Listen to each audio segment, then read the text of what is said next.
We tend to think emotional stability requires a massive shift, therapy, retreats, deep meditations, or life-altering routines.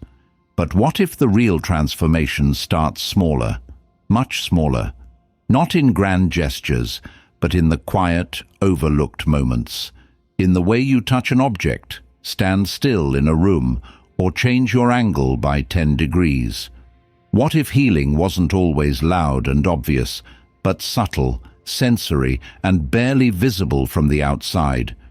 Your nervous system is listening, every day, not to your goals, not to your calendar, but to how you move through the ordinary, to how you pause, breathe, touch, and notice. And when life feels like too much, it's not always insight you need, it's interruption. A tiny pattern break, a micro reset, a gesture that says, "We're safe now, you don't need to brace for impact." This episode isn't about journaling, affirmations, or breathwork. You've heard all that. This is about new, underused tools, tiny habits that restore internal balance quietly. No discipline required, no routines to master, just subtle anchors that shift your body and your mind, gently and consistently. They may look insignificant, even odd, but they work. Because emotional stability doesn't come from effort alone. It comes from rhythm, from groundedness, from how you show up for yourself when no one's watching. So today, I'll guide you through 15 micro habits that take almost no time, cost nothing, and require no special knowledge, but they carry real impact. Not because they change your circumstances, but because they help you hold them better. This is your invitation to create emotional steadiness, not in the future, not after burnout, not when things calm down, but right now, one small act at a time. Rotate the direction you sleep. It sounds almost too simple to matter, turning your bed, shifting your pillow to the footboard, sleeping with your head facing a different wall. But this minor act, often dismissed as meaningless, can have a surprising impact on your internal state. Why? Because your body is deeply tied to spatial memory. The position you sleep in becomes encoded into your nervous system. The smells, light, angles, they're not just background, they're anchors. And when those anchors are constantly tied to stress, worry, or insomnia, the mind starts to associate your entire rest cycle with tension. Rotating the direction you sleep is a subtle way of telling your brain, this is new, and in that shift, your system becomes more alert. Not in an anxious way, but in a reorganized one. It's a nervous system recalibration. Think of it as changing the perspective without leaving the room. You're not redesigning your life, just rotating your view of it. And sometimes that's enough to break the loop. When you sleep in the same position, facing the same direction, night after night, your body starts to expect repetition, including mental repetition. You may find yourself having the same thoughts at bedtime, the same emotional spirals, the same restless dreams. But move the bed, even just 90 degrees, and you interrupt the pattern. You confuse the script.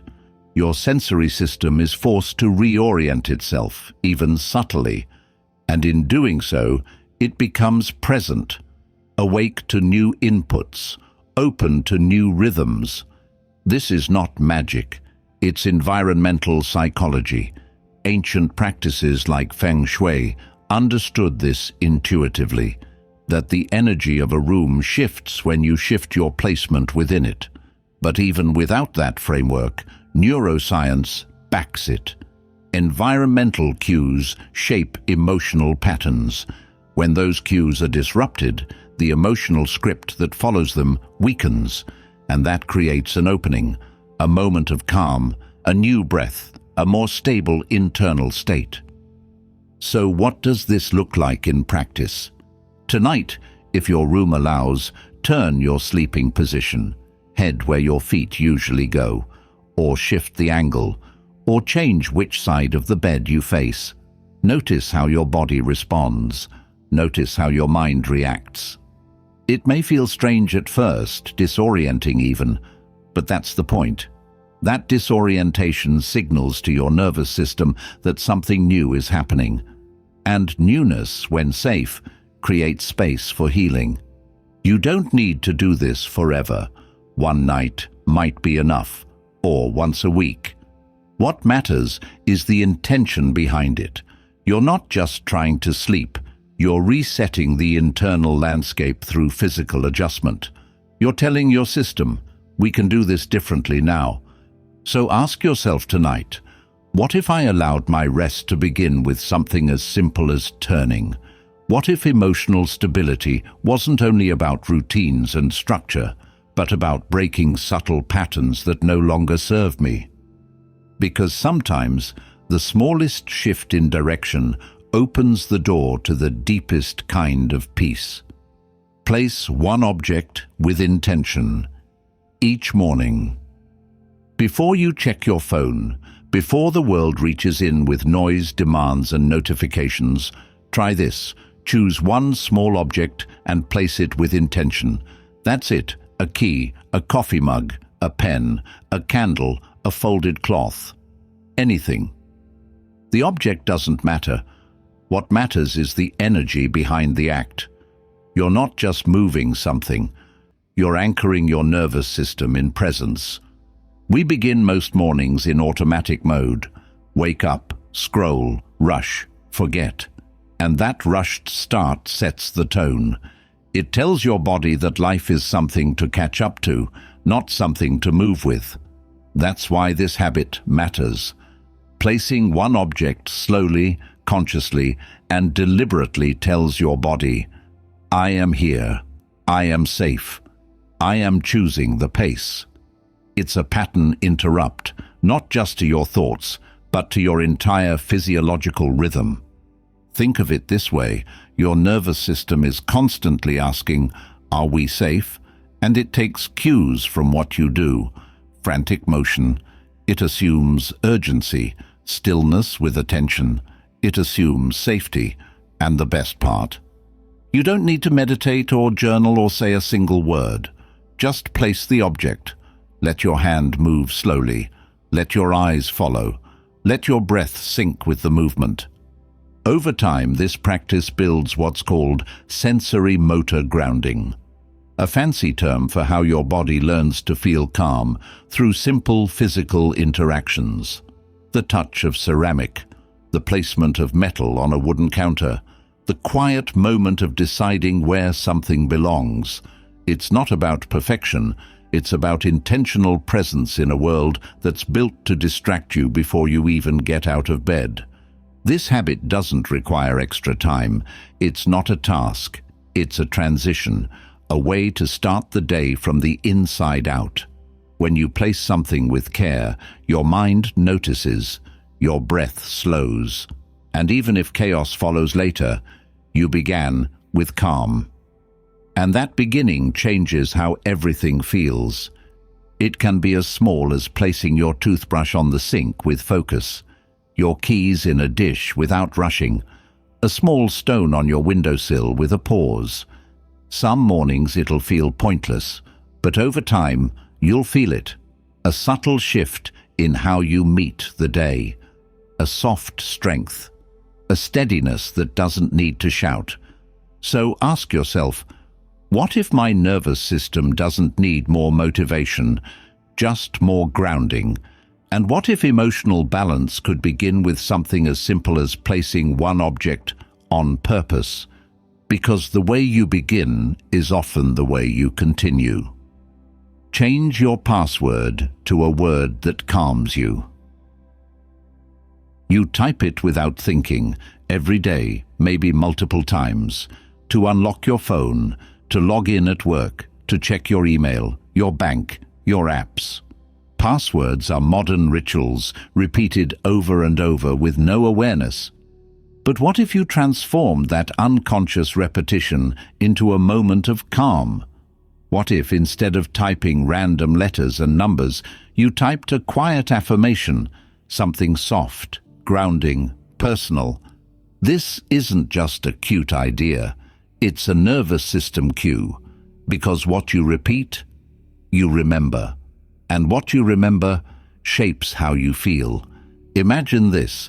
Every time you log into your laptop, you type a word like stillness or soft focus 24 or breathe now. No one else sees it. It's just for you. But each time your fingers tell your brain, we're safe, we're present, we're okay.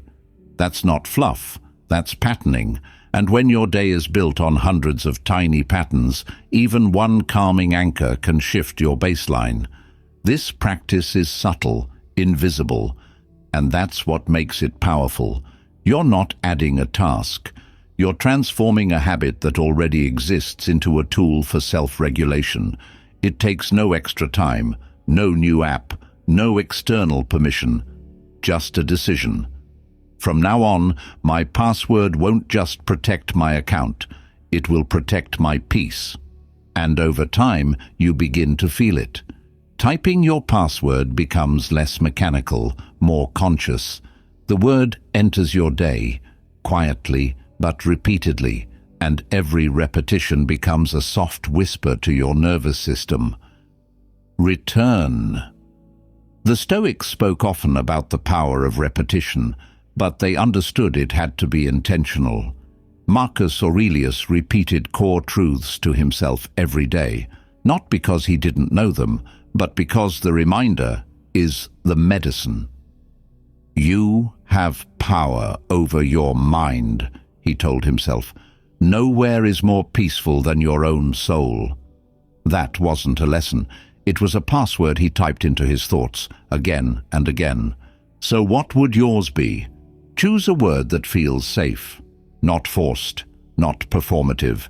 Something that, when read in your mind or felt through your fingers, makes you breathe deeper. It could be a name, a place, a concept, a sentence. Add a number if needed, of course. Keep it secure, but let the core of it reflect the state you want to live in.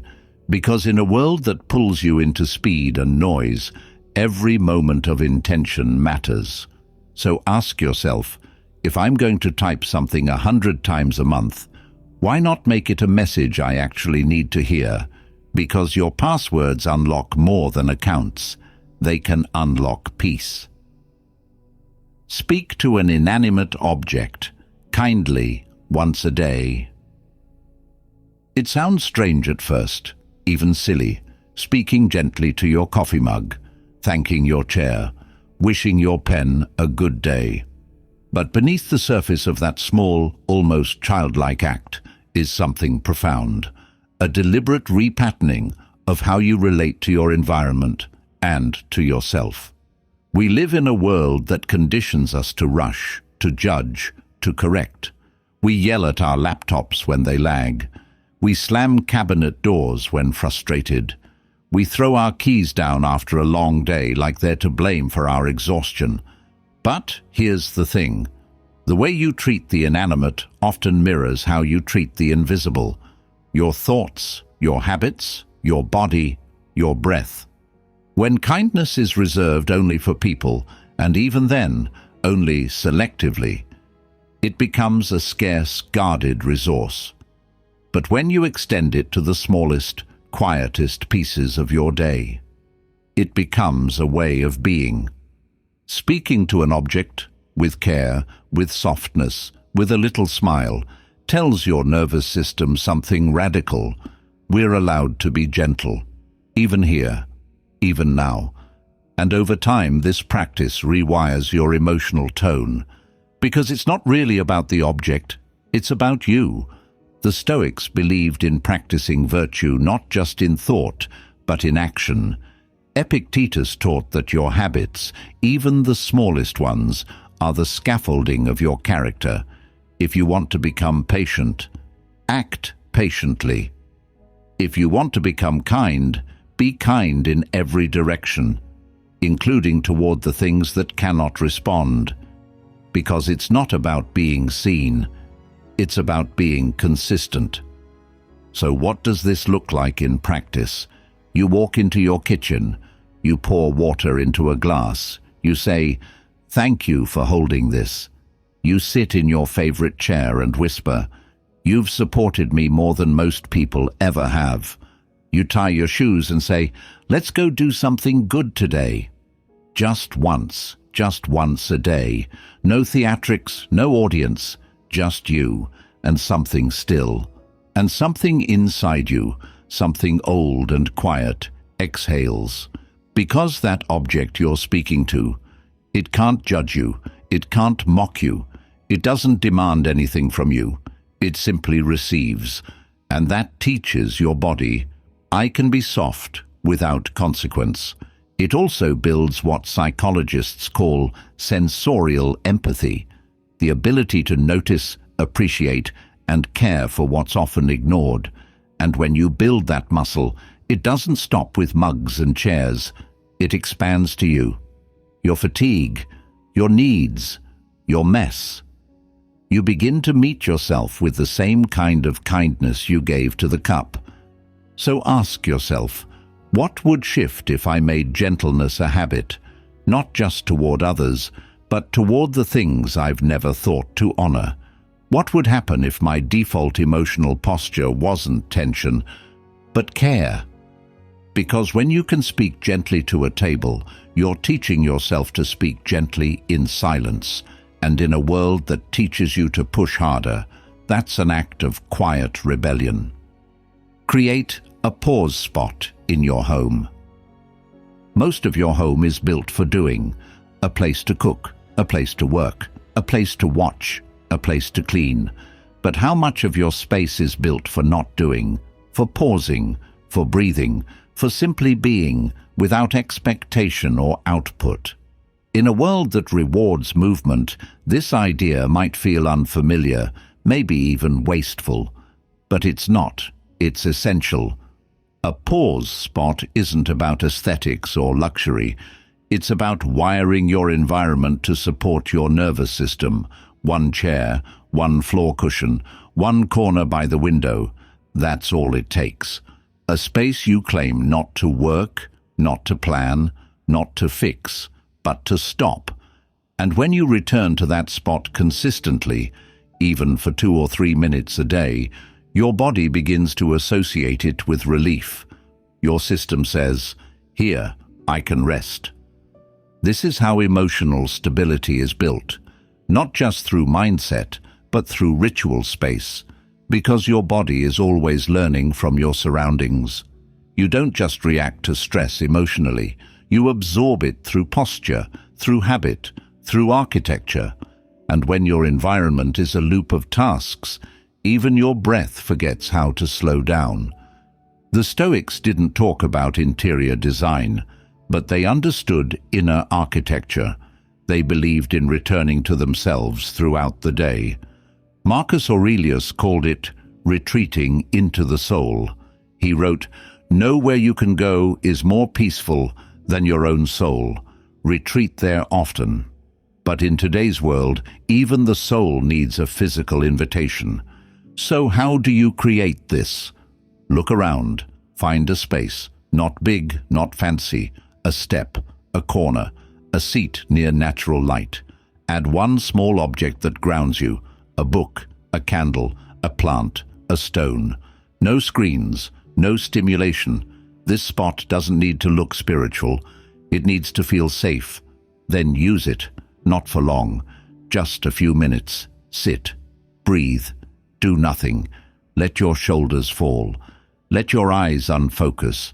Let the day catch up to you without trying to fix it. It might feel boring at first. That's okay. You're training your body to not rush towards stimulation, to feel safe in stillness. And over time, this spot becomes more than a chair. It becomes a message, a practice, a home within your home, a place that says, "You're allowed to stop here. You're allowed to come undone here. You don't need to perform in this corner." So ask yourself, where is my pause? In the middle of all this doing, where do I just exist? Where do I go not to escape, but to exhale? Because stability isn't built through intensity, it's built through repetition of moments like this. Tiny pauses that teach your body it's safe to slow down. Use a timer, not to rush, but to focus. Most people associate timers with urgency, with deadlines, with pressure, the ticking clock, the countdown, the race to finish before the bell. But a timer, when used intentionally, can become something entirely different. Not a whip, but a container. Not a force of anxiety, but a structure that creates safety. Because for a nervous system stuck in overwhelm, open-ended time is often the real source of stress. You sit down to do something simple, write an email, clean the counter, check in with your thoughts, and yet the moment stretches, feels heavy, feels endless. There's no clear beginning and no clear end. So your brain avoids it, or worse, starts spinning. Should I keep going? Am I wasting time? Is this enough? That's where the timer comes in, not as pressure, but as permission. Set a timer for 5 minutes, just 5. Tell yourself, for the next 5 minutes, I only have to do one thing. That's it. Not perfectly, not quickly, just one thing. And the moment the timer begins, your nervous system releases. It has structure. It has boundaries. It knows this won't last forever. And ironically, it often leads you deeper into presence than hours of unstructured effort ever could. The Stoics prized clarity over chaos. Epictetus taught that attention is a choice, that your job isn't to control all things, but to be deliberate with what you give your focus to. In modern life, where 1,000 things demand your mind at once, the timer becomes a sacred tool of mental protection. Let's take a few examples. 5 minutes to fold clothes, just that. 5 minutes to sit in silence. 5 minutes to work on something creative. 5 minutes to feel what you've been avoiding. The moment is framed. The pressure drops. Your body stops resisting. And in that window of focused time, something shifts. You begin to feel capable again. Not because you finished something massive, but because you followed through on a small promise. And here's the magic. You can always renew it. After the first 5 minutes, maybe you continue, maybe you stop. Either way, you've practiced showing up. And for emotional stability, showing up without dread is more valuable than any productivity system. So ask yourself, what's one thing I've been avoiding because it feels too open, too big, too endless? What would happen if I gave it 5 minutes, with a timer and with kindness? Because structure doesn't always mean stress. Sometimes it means freedom. And when your mind learns that time has a beginning and an end, it begins to rest inside your focus again. Let your eyes trace the edges of a room. You walk into a space and your eyes jump from object to object. Screen, light, task, distraction. That's how most of us look. Sharp, quick, reactive. But what if instead of looking at things, you allowed your gaze to move with them, to trace their outlines, to follow their shape, to travel slowly along the edge of a table, a curtain, a frame, a wall, without rushing, without analyzing, without labeling, just watching. This simple act, letting your eyes gently trace the edges of a room, is a nervous system regulator, because it slows your visual system, which slows your mental rhythm, which sends a message to your brain. We're not in danger. We're just observing. When your eyes move slowly, your brain exits fight or flight. When your focus softens, your thoughts follow. This is biology, not magic. Your visual field is directly linked to your state of arousal. Rapid darting eye movement is often associated with anxiety, alertness, or panic. But slow tracking, what scientists call smooth pursuit, activates the parasympathetic system. It's the same system engaged during deep rest, and when practiced with intention, it becomes a signal your whole body recognizes. It's safe to calm down. This is one of those habits that seems almost too simple to matter, and yet it works every time. Not because you force yourself to feel calm, but because you offer your system the conditions where calm becomes natural. Where stillness isn't demanded, it's allowed. The Stoics spoke of perception often. To them, how you see was as important as what you see. Marcus Aurelius reminded himself daily, the soul becomes dyed with the color of its thoughts. But your thoughts are often shaped by your gaze, by how you move through space, how you allow the world to meet you visually. And if your gaze is sharp, scattered, hurried, your mind follows. If your gaze becomes steady, slow, deliberate, so does your presence. So try this. The next time you enter a room, your home, your office, a cafe, pause. Don't think, just move your eyes. Pick one corner, follow the line to the next. Trace the outline of a doorway, the curve of a lamp, the shape of a shadow. You're not solving anything. You're softening your awareness. Do it for 30 seconds, maybe a minute. No rules, just visual quiet. And in that quiet, you may notice your breath deepens, your shoulders fall, your thoughts slow, because what you just offered your nervous system was relief. So ask yourself, when was the last time I let my eyes rest in observation, not obligation? What would shift in my day if I gave myself the gift of slow seeing, even once? Because stability isn't always found through thinking. Sometimes it begins with how you look. Carry a small token that represents strength. We live so much in our minds that we forget how powerful the physical can be. But sometimes when thoughts are spiraling and emotions feel like too much, the most effective reset doesn't come from something you think. It comes from something you hold. A coin, a small stone, a ring, a necklace, a piece of string, something worn smooth by your fingertips, something that has weight, not just in your pocket, but in meaning. A small token that reminds you of something greater than the storm inside your head. This isn't superstition, it's somatic anchoring. It's nervous system wisdom in action. Why does this work? Because when you're overwhelmed, your thoughts are often spinning into the abstract, the future, the past, the what-ifs. But touch brings you back. The nervous system responds to texture, to temperature, to weight. When you grip something intentionally, it pulls your awareness out of the spiral and into the now. You don't need to explain anything. You just feel. That's enough to start the reset. This is not new. Warriors used to carry talismans into battle. Philosophers like Marcus Aurelius kept small objects on their person as reminders of mortality, clarity, and virtue. The Stoics understood the need for daily tools, not just lofty ideals.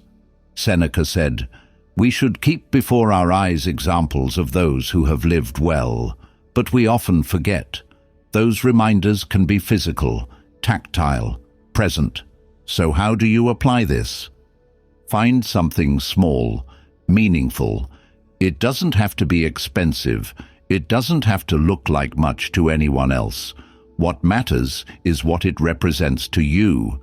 Maybe it's something someone gave you when you were at your lowest. Maybe it's something you picked up during a turning point in your life. Maybe you choose it today for what you want it to symbolize. Strength, calm, resilience, clarity. Keep it with you, in your pocket, on a chain, on your desk. And when the pressure rises, don't just push through. Pause, reach for it, hold it, feel its shape. Let it become the weight that steadies you when the world feels too loud. Because this isn't about the object, it's about what you associate with it. The story it reminds you of, the strength it reflects back, the presence it reawakens. It becomes a conversation, not in words, but in sensation.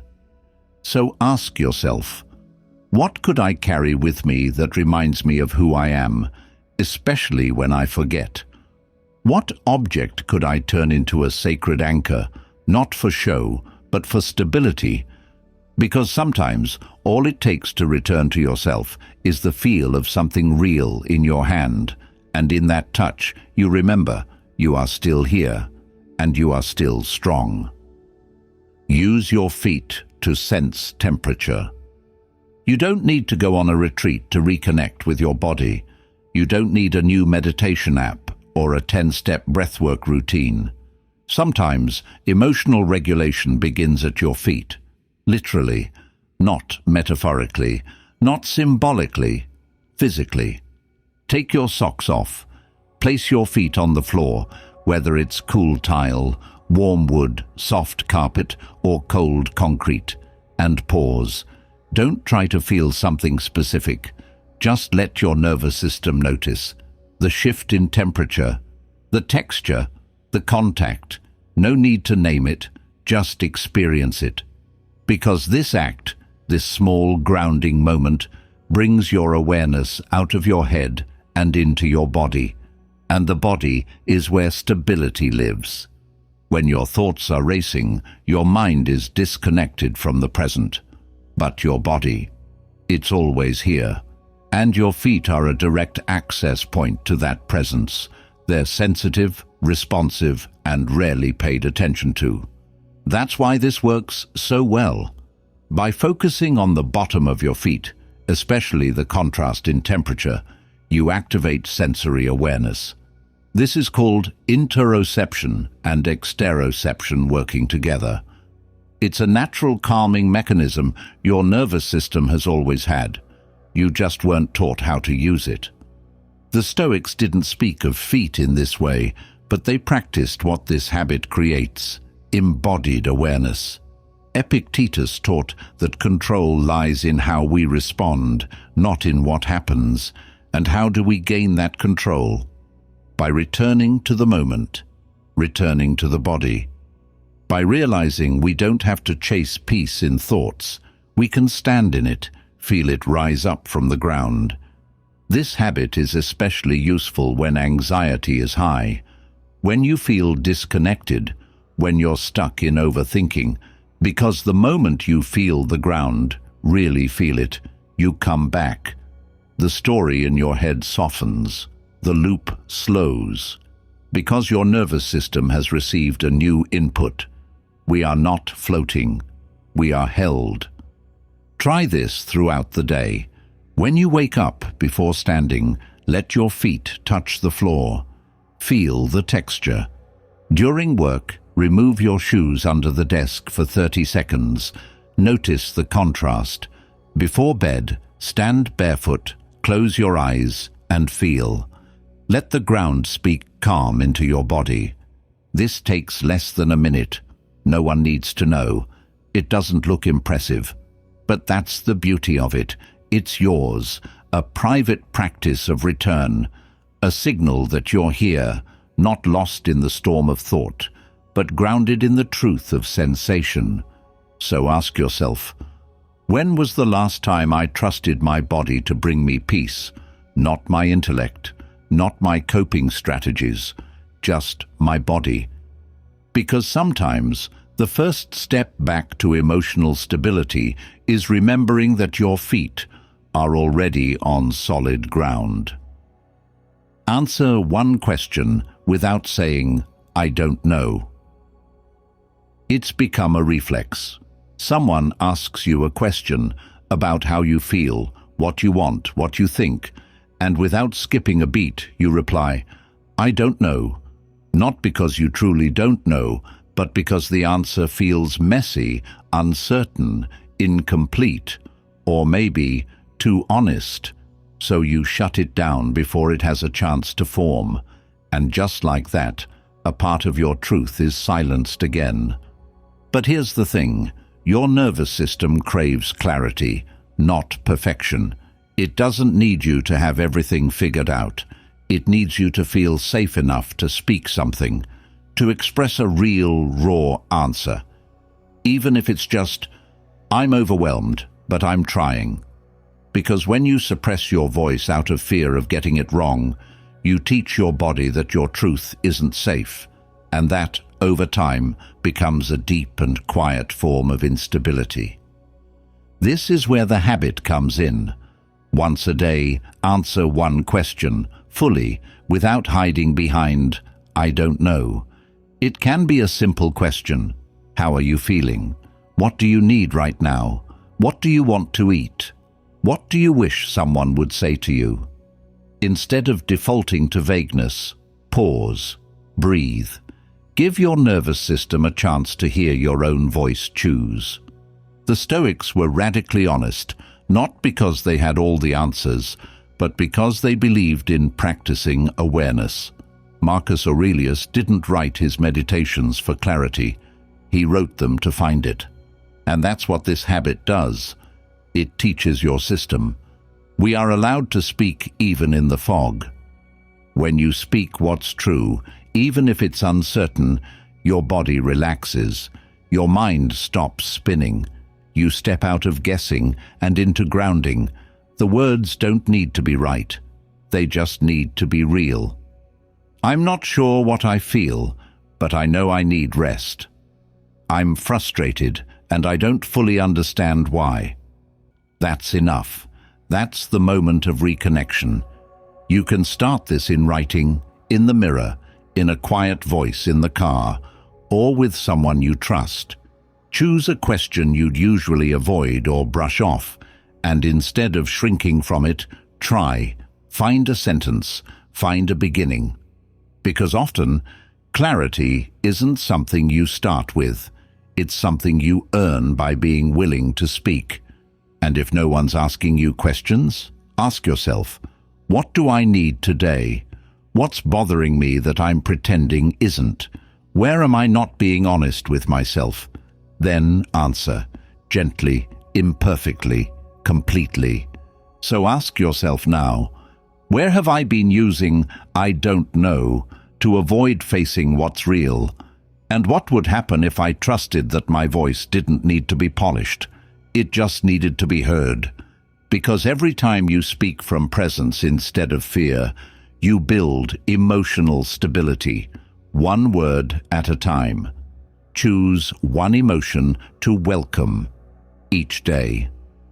Most of us wake up and immediately brace ourselves for emails, for noise, for whatever emotion hits us first. And when that emotion comes, especially if it's uncomfortable, we resist, we tense, we try to override it with positivity or productivity. But what if, instead of resisting your emotional weather, you welcomed it? This habit is simple but powerful. Once a day, name one emotion and say out loud, "Today I welcome Bakatsincho." That's it. No fixing, no managing, just naming and allowing. Today I welcome calm. Today I welcome uncertainty. Today I welcome grief. Today I welcome joy.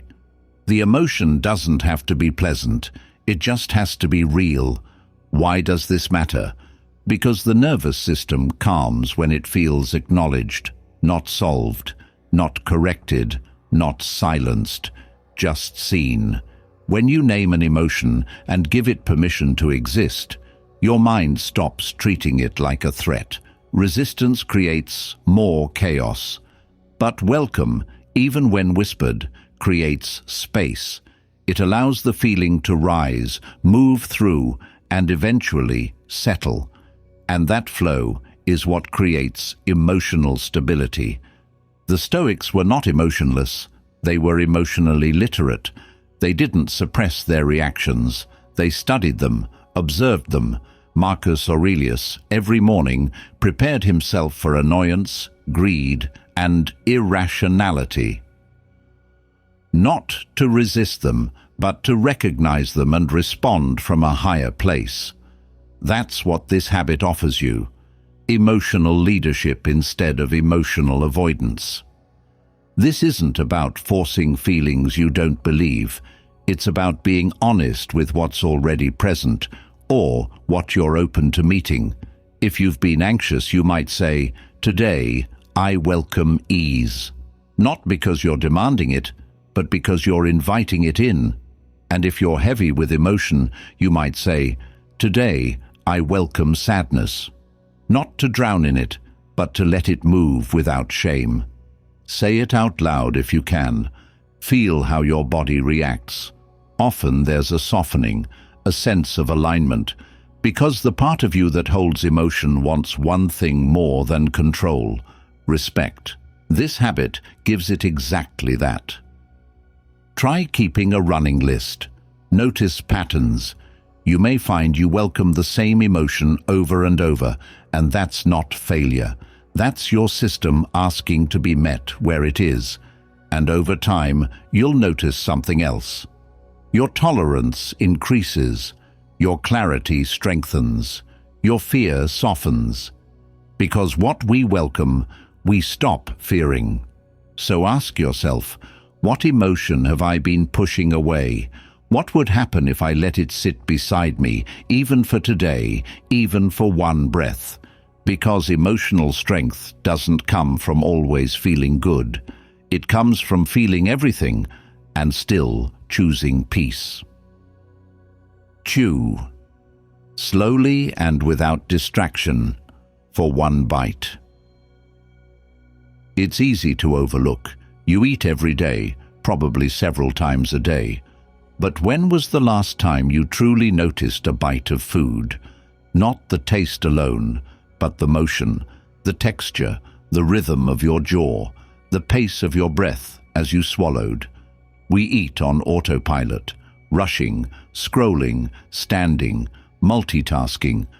But what if one bite, just one, became a daily anchor for emotional regulation? This habit doesn't ask for a diet. It doesn't require willpower. It's not about health. It's about presence. Once a day, pick a bite of anything, a piece of fruit, a spoonful of soup, a slice of bread, and commit to one thing. Chew it slowly, with no distraction. No phone, no conversation, no scrolling. Just you and the bite. Let your full attention rest on what's happening. The flavor, the texture, the sound inside your mouth, the simple act of tasting without rushing. Why does this work? Because chewing slowly, with presence, brings your nervous system into the parasympathetic state. This is your rest and digest mode, the state where healing happens, the state where the body stops bracing and starts opening. And when you do it deliberately, your brain gets the signal: we are safe, we are nourished, there is no emergency. The Stoics believed in conscious moderation, not just for health, but for discipline of attention. Epictetus taught that mindfulness could be practiced in the simplest acts: eating, speaking, walking, because those are the real battlegrounds of awareness, not the grand gestures, the everyday moments. And what's more everyday than chewing? And yet, when you chew with intention, even once, you exit autopilot. You pause the loop of thoughts. You return to your body. You meet the moment with full presence. This bite becomes a meditation, a reset, a quiet reminder that you don't have to earn peace through effort. Sometimes it's already on your plate. You don't have to do this every meal. You don't have to count chews. You don't need rules, just the ritual: one bite, one breath, one moment of complete attention. And if it feels silly or small, good. That's the point. You're reteaching your nervous system that calm can begin with something as gentle as food. So ask yourself, when was the last time I gave myself permission to do just one thing, slowly and without distraction? Could emotional stability really begin with how I chew? Because peace isn't only found in silence. Sometimes it's found in a single, quiet bite. Switch the side of your bed you get out of. You probably don't even think about it. Every morning you wake up and get out of bed from the same side, same motion, same step, same stretch. And your body, your mind, your emotional rhythm, they've memorized it. Not because it's meaningful in itself, but because routine creates emotional grooves. Some of those grooves bring calm, others bring unconscious tension, but they all reinforce patterns. And here's the key: patterns can be disrupted, gently, subtly, powerfully. This habit is as simple as it sounds.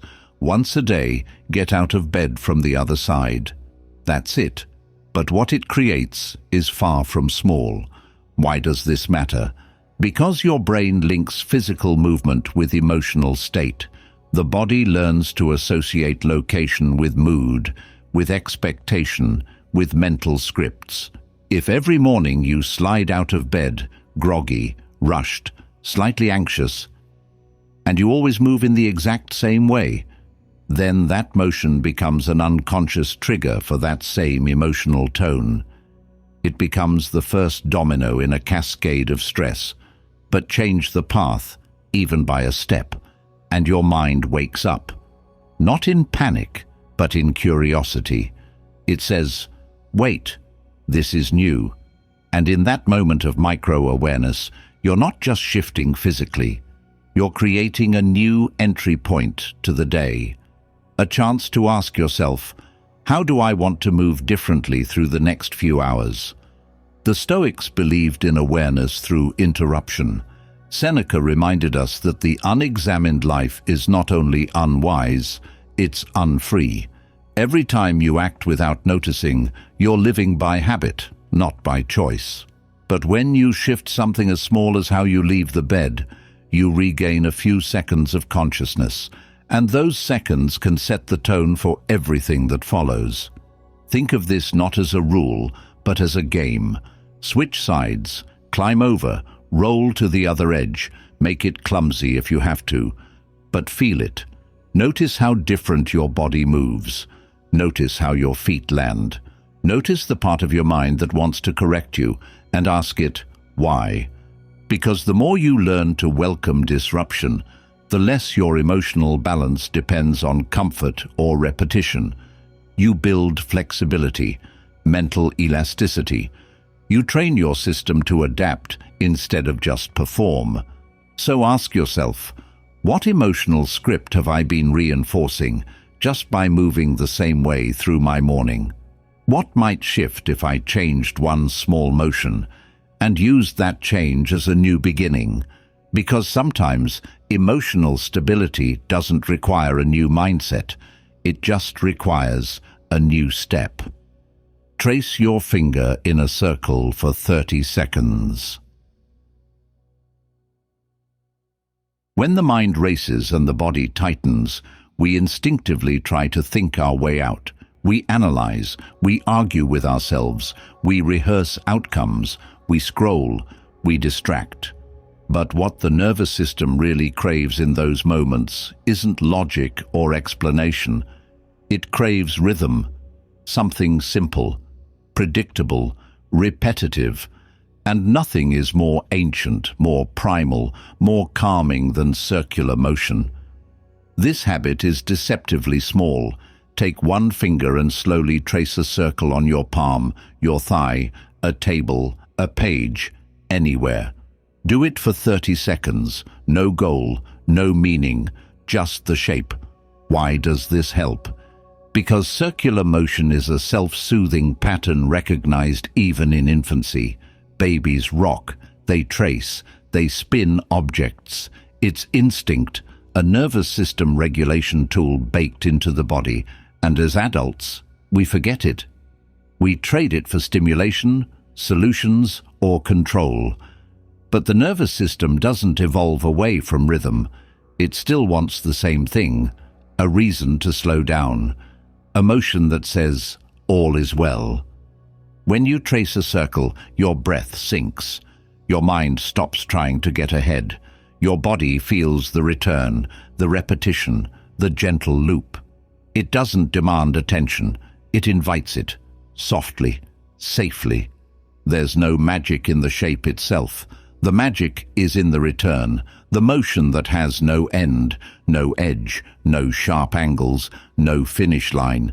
Just one motion, again and again, until the tension in your shoulders begins to melt and your brain stops scanning for danger. The Stoics spoke of cyclical thinking, the rhythm of nature, the turning of seasons, the repetition of day and night. They reminded themselves that life flows, and when we resist that flow, we suffer. But when we move with it, we stabilize. And this small circle, this finger tracing a shape, is a micro-practice in moving with life. You don't force it. You let it guide you back into now. Try it anywhere. In a meeting, under the table. In bed, when thoughts won't stop. In line, when impatience rises. In silence, just to feel yourself present. You may notice a wave of calm, not always big, but steady, and you'll begin to build a kind of trust with your body again, not through thinking your way into peace, but moving your way into it.